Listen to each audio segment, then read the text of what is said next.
Hey, everybody, welcome to Navel Gazing, the Valley Indie podcast. The podcast is a vlogcast this week because I'm doing it on Zoom. First things first, the guest this week, I'm very excited to have this conversation, is the Ansonia Superintendent of Schools, Dr. Joseph DiBacco. Welcome to the broadcast, Mr. DiBacco. Oh, thank you very much. Pleasure to be here. And I'll apologize in advance. You're going to hear a lot of banging and screaming from upstairs. We're recording this 3 p.m. on Tuesday, a few days before Thanksgiving. My kids are remote learning, and this is the time of day where they just start rebelling and they're getting sick of their work, and so they're carrying on. But I guess everybody in the Valley just about is going through the same thing this week if you have kids in school. And my kids are second grade and fifth grade. But before we begin, I just want to read a quick note from the sponsor, valleygivesback.org. While giving back is always in season, now is a great time to plan your gift. Name a Valley nonprofit in your estate plan and create a legacy that tells future generations what mattered to you. With a planned gift, you have the power to impact the Valley forever without affecting your current lifestyle. Your action will inspire others to make a difference in their own way. Remember the Valley. Ask your accountant, financial planner, or attorney about planned giving options. Plan now, give later, impact tomorrow. Learn more at valleygivesback.org. So, and the other thing I wanted to mention very briefly, Team Inc.'s Toys for Kids, the annual toy drive that happens every year, is happening. If you want to apply, and I've seen this on social media a lot. I did a podcast a week ago, but not everybody listens to podcasts or watches these. But if you go to teaminc.org, you can sign up if you qualify to be a recipient of this year's annual Toys for Kids drive. Or if you want to donate, they make it very easy to donate. And you just have to go to teaminc.org. Also, people have been asking about food donations. I know Thanksgiving's right here. I posted about 5 last week.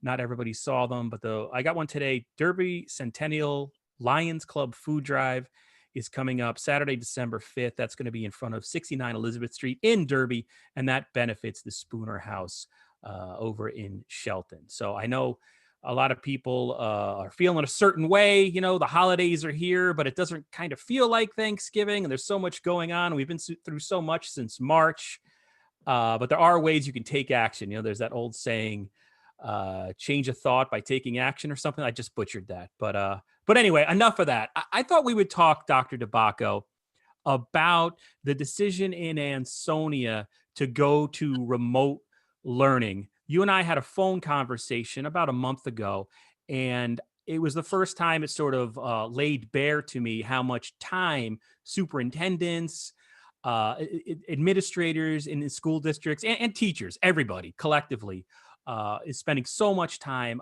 on COVID. So, what was the final straw that caused you to switch to remote learning? And I'll learn to speak by the end of this broadcast. Don't you worry. So will I.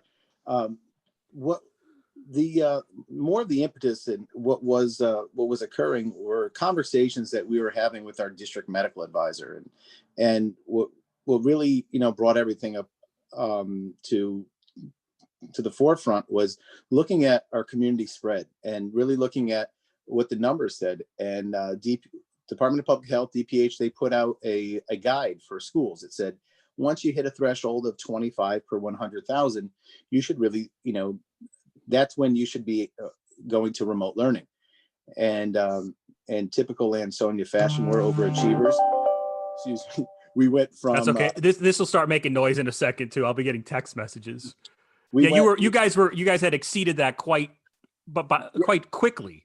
Yeah, we went from the yellow. We forgot the orange. The overachievers. We went right to the red, and we were over 25, and I really worked with our district medical advisor and say, listen. And at first we wanted to see if it would be sustained at 25 or if we would drop back down or if it was going to increase.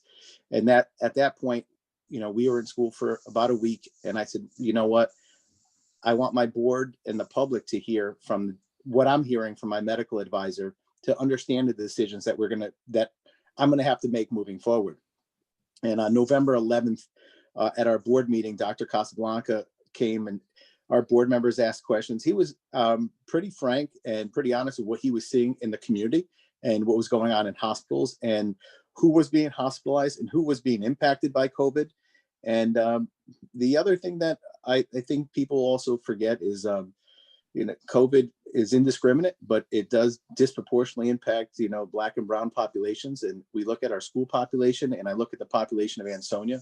Our school population is about 70%. It's a minority majority population. I also had to look at the housing that we have in Ansonia. When you look at, I think it's 49 or 50% of our housing is multifamily. And we're looking at a lot of our students and families in general that are living multi-generational in multifamily housing in the 10th most densely populated city in the state of Connecticut and 6.2 square miles. So when you look at that, and also understanding the fact that it's something that I bring up oftentimes, our schools, the mitigation, the things that they're making us do in schools is unbelievable. I mean, I don't want to put a store or anything out there, but they are safer than going to the gym or any place else, because we have extra hands on deck, sanitize. It's just things that we have to do in schools, but they're only with me for 6 hours. 18 hours they're in the community. And what he also brought up, Dr. Casablanca, said, we were very fortunate that we had warm weather all the way up until about that Wednesday of that week. And then it got cold pretty quick. And then he said, there's going to be something called the COVID fatigue, where people are just done with quarantining, but also the weather being colder, people are going to be inside. And if they're going to be inside, he said, Joe, are they going to be in tight quarters? Are they going to be, fraternized? Are they going to be on top of each other? And the answer is, in Ansonia, the answer is yes. I mean, it's yes. I mean, we have the multi-families, we have people living multi-generationally. And when you looked at that, our numbers even spiked even higher. And his input, even though as difficult as it could be, because I know students need to be in school. I get it. As a father I have a kindergartner and a second grader. And I have a 19-month-old, and I know my wife, there's days that it's very, very tough. And I get it. But at the same time, I look at my teachers, I look at my students, I look at my families. I would not want anything to ever happen to Granny, Auntie, or someone else, or my staff members, my paras, my secretary. I just can't. And so the answer for us at this juncture was to go remote. And the reason why it was remote was staffing was becoming unbelievably difficult. And I don't understand how other districts aren't at the same level. So another thing that we had to do is my assistant superintendent, myself, we did a complete analysis on our staffing and where people lived and if they had school-age children by looking at where our staff, what districts would impact us the most. We had a primary, a secondary, and a tertiary tier of communities that could impact us. I'll give you an example. If Milford, Hamden, and Wallingford are out, that's our primary. Those 3 districts could really jam us up. And I noticed they were going to go out long term. And then we had secondary districts like the Sheltons, the Seymours, the Oxfords, Region 16, and Monroe was like our second. And then we had a tertiary list as well. But when we looked at doing the analysis of school-age children, we're looking because right now, at least before, Eugene, just so you know, you used to be able to test out of quarantine. By test out of quarantine, if I was positive and I was near you, they would say, Eugene, go get tested tomorrow, and I would cover you for maybe 2 or 3 days because the test results would come back. Now they're saying you're gonna have to wait 4 to 7 days before you have enough viral load, before you would even, your test to be accurate. So now you're waiting, say 6 days plus another 3 days. Now you're 9 days out. You're staying out for the whole 14 days.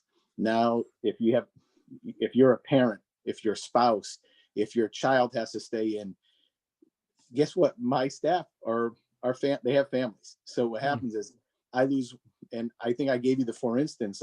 It was a Friday. I had 3 staff members out. That Monday, Seymour went out and Assumption was out. I had 12 staff members out of my 30 some odd at Ansonia Middle School. I had a third of my staff.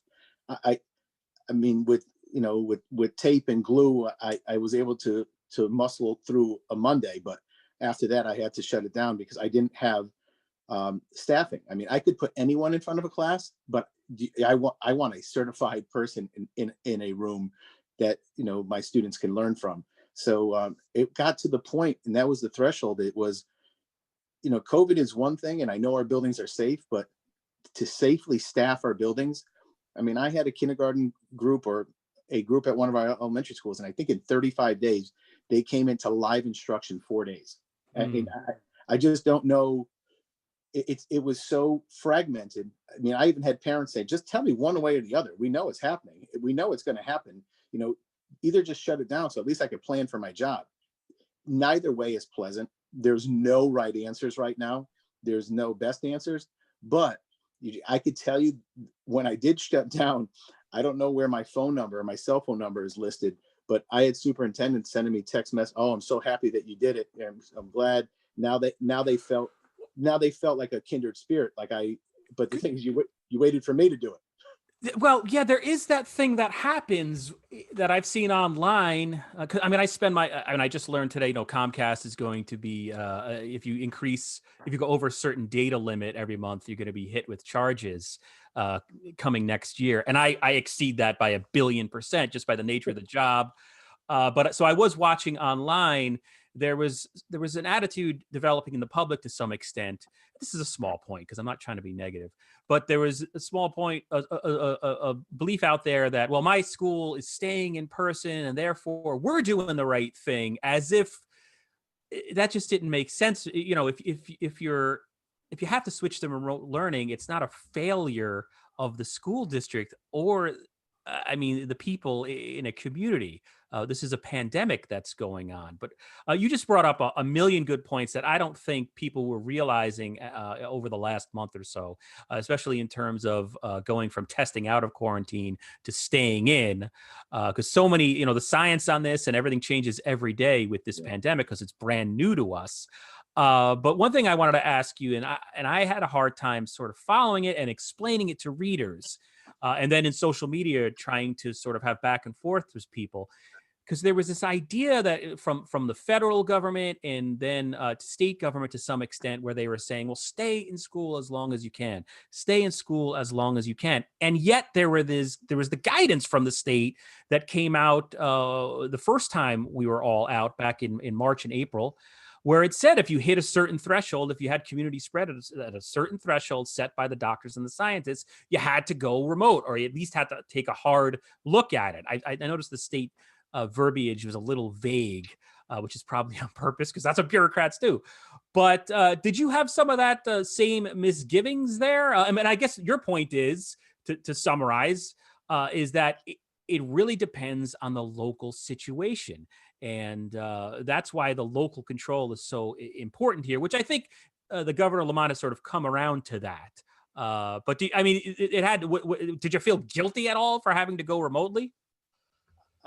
I did feel, just because from a parent standpoint, to be honest, I know, and maybe from the educator, the best place for kids is in our buildings. But I also knew from like a Papa Bear standpoint, if I can't keep the kids safe and I can't keep them, adequately staffed with the right people, I'm not going to open up and do it. I don't want to say, I'm going to do it all in. I'm going to do it the Ansonia way. I'm not going to do it kind of a mishmash, and that's kind of what it looked like it was turning into. And I'm like, this is not our best foot forward. And I also felt that listening to the doctors, but the level of guilt, I got to tell you, there was a level of that. But the other part was I got a call on my cell phone from the Commissioner of Education. So he's from Meriden. I'm from Meriden. Goes to my church. I know him quite well. So I'm like, oh man, I go, talking about guilt. I'm like, I'm going to get it. I'm going to get it right now. I felt like, but he actually just called up just to check in to see how I was doing. He understood where I was coming from, and he was like, listen, he goes, you've always put kids in the front. He goes, I've been here twice. He came to Ansonia twice already this past year, and spoke to kids. And he goes, I know this was a tough decision for you. I'm like, Miguel, you don't. So yes, the level of guilt was there, and especially when the commissioner calls up.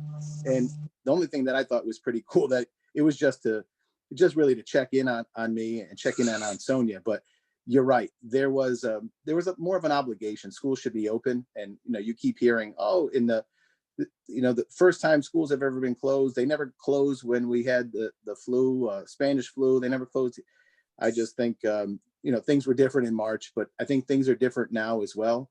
When I see just from November 20th to November 23rd in the Valley, 208 cases. I mean, it's so hard, to say, oh, let's stay open, because I don't know what the right answer is, but I could tell you, for me to err on the side of, being ultra, conservative on this one, and on the side of caution, I don't mind it. But there's a lot of evidence, and when your district medical advisor is pretty much saying, you know what, this is probably what you need to do. I mean, you were on that same, meeting. I mean, if you didn't get that same impression from Dr. Casablanca, I mean, he was pretty direct after he spoke to me. He goes, if I was the superintendent, he goes, I don't know if I would stay open much longer if I were you.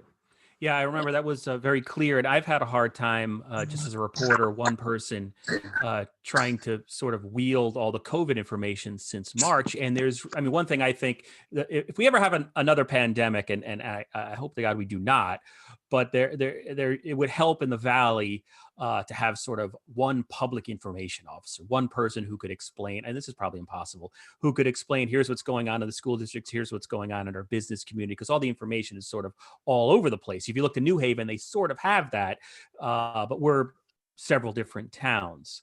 I don't know where I was going with that. But yeah, one thing I wanted to point out is, you can't deny the fact that we're in a second wave here.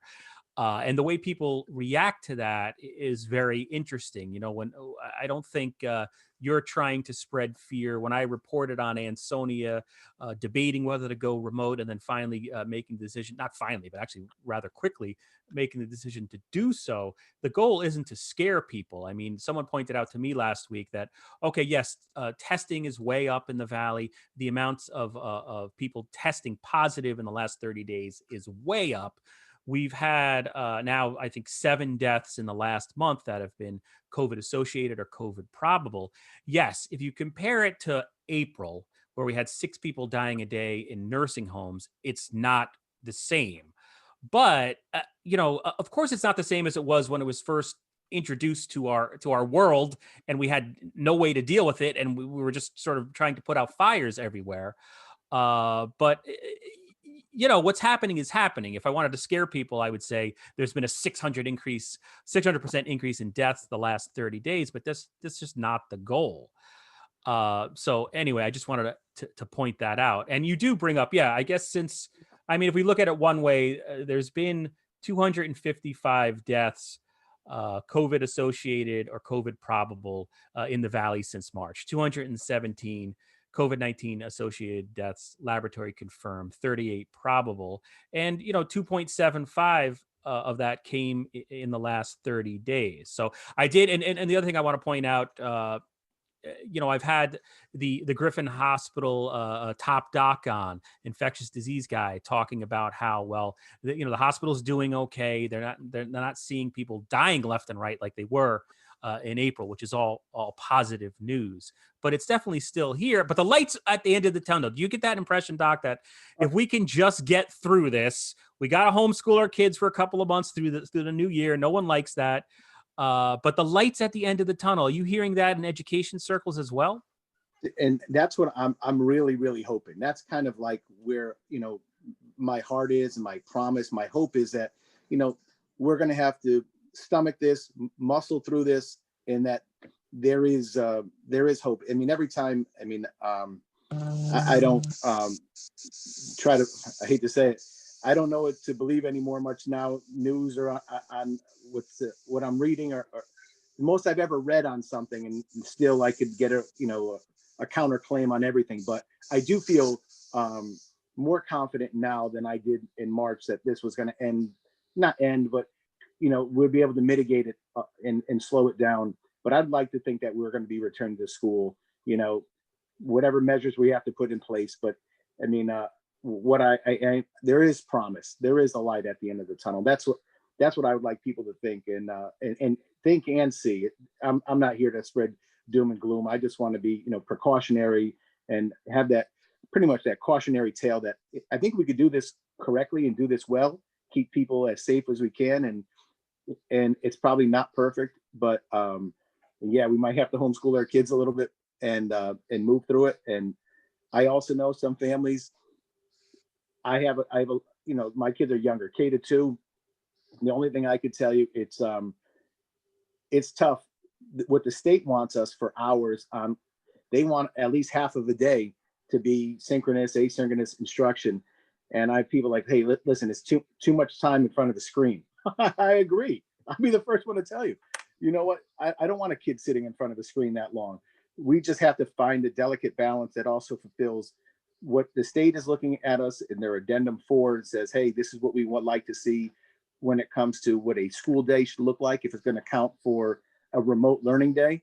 Well, I think they should probably have some things that take into account kindergartners, first. I mean, even for us in Ansonia, for example, I have them using tablets instead of the Chromebooks just because, I'm trying to watch my own daughter manipulate a laptop, the mouse, the touchpad. It's tough. It's tough to watch. And so, at least with a tablet. But the thing is, I know what the state was trying to do is give us that guidance and say, oh, this is the number of hours, or this is what a day needs to consist of. If you're not engaged over half the day doesn't count. And so you're right. It goes into, I don't want to see kids in front of the screen. I don't think this is going to be forever. And nothing is close to being perfect at this juncture.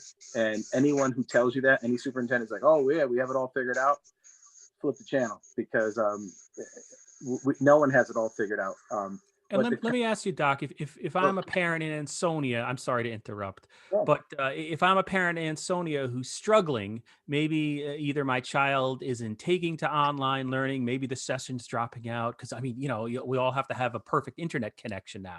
As I realize I'm using my Wi-Fi instead of, I should have wired my computer.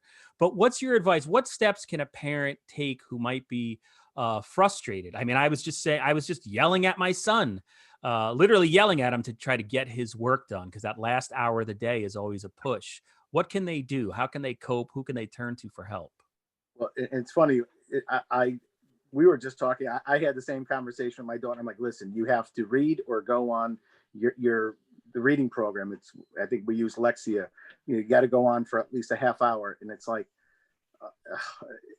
it's difficult for everyone. So who can you reach out to? First, if your child's in a remote class, your child's teacher, number one, to see what they can get for help or assistance.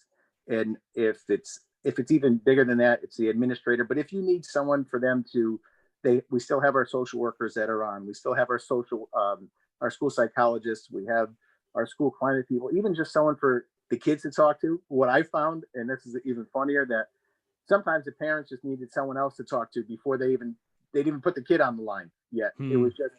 It was more, and we do have a relationship with PCRC. So if there are, I've read some articles about if, just because of lack of social interaction, some kids that are in beyond a funk. I don't like using the word depression, throw it out, but they want to see people. Just this morning, my daughter's like, can we just talk to anybody that FaceTime? And I get it. So we have those community connections between BH Care, PCRC, but we have our own staff that's available. And when it comes to internet, we have 400 Comcast vouchers. So for families that do not have internet, and even if they did have a bill or a balance, we give them a voucher with it has like a password, and they can get in for those in some areas that either the vouchers and or the Wi-Fi Comcast doesn't work as well. I have Khajiit hotspots. I gave about 50 of them away. I probably have about 100 more. Okay. I got it from the State Department of Education. They provide some laptops and connectivity. So when it comes to connectivity, we're here to help. I would tell you, before you reach out into Facebook, which is the ether, that's not, and what I found is some parents, maybe they feel better by saying something out there, but the real way is asking either the child's teacher or the administrator, and because there's help out there. And I don't want to sound cliche, oh, we're in this together, but listen, one thing about this time is giving all of us time to reflect, time to think about what's really important and what matters most. And what I found is Ansonia is one of the toughest and strongest communities when we work together. And you know what? You can either go on Facebook and say whatever you have to say, or direct that question or that issue towards someone who could really help you out, because Facebook doesn't always really, it's not always there to help you, but we have tech staff, we have support staff. So I would tell people, listen, reach out. And if we can help, we will. And if we can't, we'll direct you to where you can get more help. But it's not easy. And I know some struggles are much greater than others. But yeah, and one thing, like I don't think it is a cliche. I think it's important. I mean, I need to hear that we're in this together. You know, as one parent over in Derby, we are all in this together, and I just can't wait for Thanksgiving this year. I mean, it's just going to be me, my wife, and my 2 kids. But I don't know if you feel that way as well. I just can't wait to have some downtime. You know, I'm not seeing I haven't seen my mother over in New York. She's 83. I haven't seen her since February. But what are your feelings on Thanksgiving? Because in some ways it makes it more special, given everything we're going through. It does. It gives you pause. It gives you reason to pause in what you are thankful for. And by coming together, I can only tell you, like, for example, superintendents, oftentimes they hold their cards pretty close. Oh, we're doing this. And they don't want to tell you the magical things that they're doing.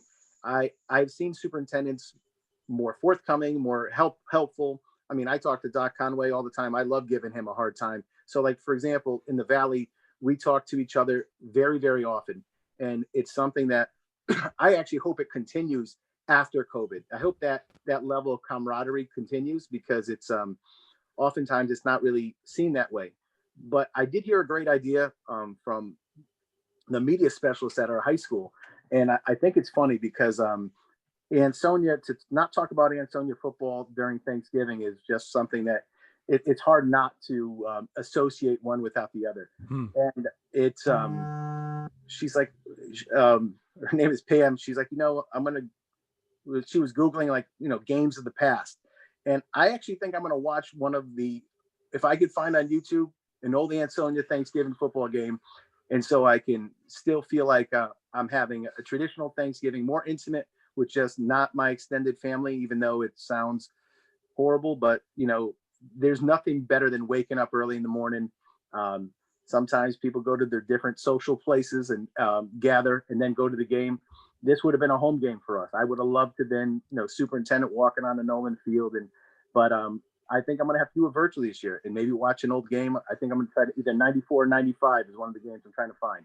And you could absolutely do that. I know it was Sean Morse, this guy, and Mike Kenichi of Derby, who were running the, I believe it was Derby Ansonia Classic Football on YouTube. They were taking a lot of the Comcast originals, or then I guess it was under another name whose name escapes me, but they were digitizing. So those are definitely on YouTube. That's a great idea. And the other thing, before I let you go, and thank you so much for coming on, you've only been Ansonia superintendent for a year, which is that just blows my mind, because it feels like 12. Yeah, it's dog years now. It's dog years, definitely. It was a great honor. Number one, coming here as the assistant super, and I never would have thought in my first year, we were firing on all cylinders. We were ready to go. I was probably the only superintendent who wanted testing to happen at last March, before we shut down. I'm like, listen, our scores, the way our students were working, our families, our teachers. I mean, I give credit from everyone, from our secretaries to our custodial to our food service. Everything was just firing. I was like, this is I want to test, because I want to show the community how much growth has happened in a year. And then COVID hits. So I'm like, man, first year as superintendent to have a shutdown, and then for them to say, oh, get packets together. By the grace of God, I asked our teachers, I said, all right, listen, we'll get packets together. And then 2 days later, we handed out 1,800 laptops, and we became a one-to-one district. And my staff and my administrators, in the community, they willed it to happen. Most districts roll out one-to-one probably in about 3 years, and we did it in 3 days. So in year one, to roll out a one-to-one program, which is not perfect, there's usually a lot more training for families and parents to help them with the technology and assure that they have technology. But to do that in year one, and then year two, to open up in hybrid, which, listen, no one has ever opened up in a hybrid. Hey, what does it look like? I don't know. I mean, I don't know. I mean, I have an idea what it should look like, but how about you just go 1 week on, 1 week off, or this? Listen, yes. So for year one and year two, I'm going to say, if it's dog years, I'm probably about 12 and a half years in, if we're going to use dog years right now. Yeah, it's incredible. And one last thing, I want to thank you for being open, because every letter you've sent out, traditionally schools, I mean, I've been a reporter now for I think I don't know, since 1998. I don't know how to add. And that's not counting college, high school. But schools can be institutions, they're open with certain things and very prickly about others. But you have been sending out letters and sharing them, not just with the school community, but to Mike Mako at the Post and myself. So the greater community is informed about, and I'm just talking specifically COVID, but I do really appreciate that, because it helps. I made a mistake. I took something off Facebook, thinking like, well, Superintendent Ansonia is never going to get back to me. And you were right away. You were like, hey, that's wrong. And I corrected it. And I apologize for that, but you've been great to work with. And I very much appreciate that. Well, listen, I appreciate you, because, I told you, you have my cell phone number, and I want the public to also know that it should be an open process. You should know what's going on if you have questions, but if I don't help with the narrative, no one's going to understand it. If there's a void or a vacuum, people fill in the narrative for what they think or what they want. There's just a lot of innuendo and conjecture, and this is not the time for innuendo or conjecture. We need facts, and people need the information. I look at this. I have people's children in my building. Guess what? You want to know what's going on, and you should know. So that's why I told you, anytime you need something, give me a call. I said same thing to Mike. So you know what? Hopefully we could do more of these and have these honest conversations, so the public knows, where we are and what's going on. All right, sir. Well, happy Thanksgiving. Thank you. And thanks again. Good luck with everything. I appreciate it. Much appreciated. Take care. All right. Take care.